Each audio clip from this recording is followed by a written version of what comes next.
सकता। मुस्तफा का जिक्र हमेशा होता रहा है और हमेशा होता रहेगा।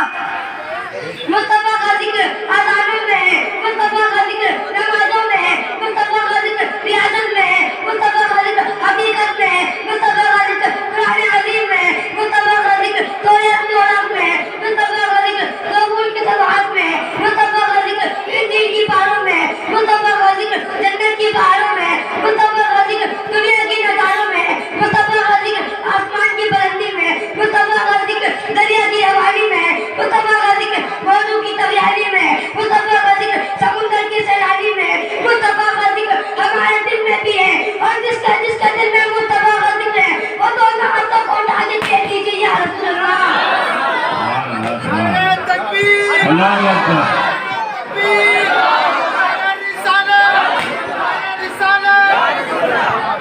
सुभान अल्लाह, सुभान अल्लाह। मुस्तफा का जिक्र हमेशा होता रहा है और हमेशा होता रहेगा।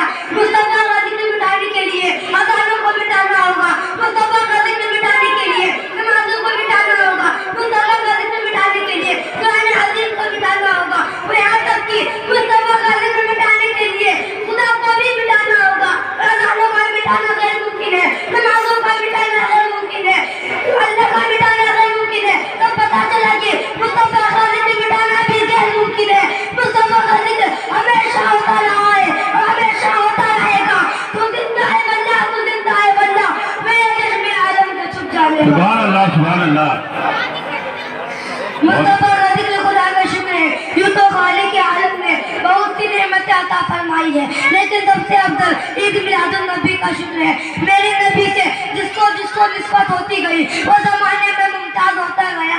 रसूल का मजहब तमाम इस्लाम मजहबों में मुमताज है, रसूल का जमाना तमाम जमानों में मुमताज है, रसूल की उम्मत तमाम उम्मतों में मुमताज है, रसूल की जबान तमाम जबानों में मुमताज है। सिद्दीक़ अकबर सदाकत में मुमताज है, फारूक आज़म अदालत में मुमताज है, उस्मान गनी सगावत में मुमताज है, मौला अली सजाअत में मुमताज है, इमाम आज़म इमामत में मुमताज है, गौसे आज़म करामत में मुमताज है, अपने तो अपने गैर भी मुमताज है, ज़माने रसूल के काफिर कुफ्र में मुमताज है, उम्मत रसूल के उलमा इल्म में मुमताज है।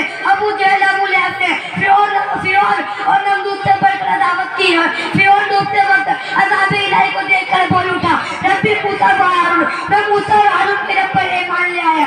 अबू जहल जंगे बदल में मरते मरते वसीयत कर गया कि ऐ सर काटने वाले मेरा सर जरा नीचे से काटना, ताकि फितना रोने के बाद भी पता चले कि किसी बादशाह का सर है। बेटे ये बिस्कुट बंद कर दो, अभी बाद में बांटना, बिस्कुट बंद कर दो यार। भी करते हैं और जिक्र मुस्तफा की खुशी भी मनाते हैं। हम मिलाद रसूल भी करते हैं और मिलाद रसूल की खुशी का एहतमाम भी करते हैं।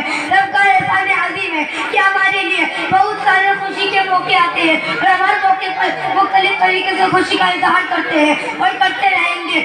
बच्चे की पैदाइश अच्छी करना भी एक खुशी है, शादी के मौके पर वलीमा करना भी एक खुशी है और होना भी चाहिए, इसलिए कि उसको निस्बत है रसूल की सुन्नत से।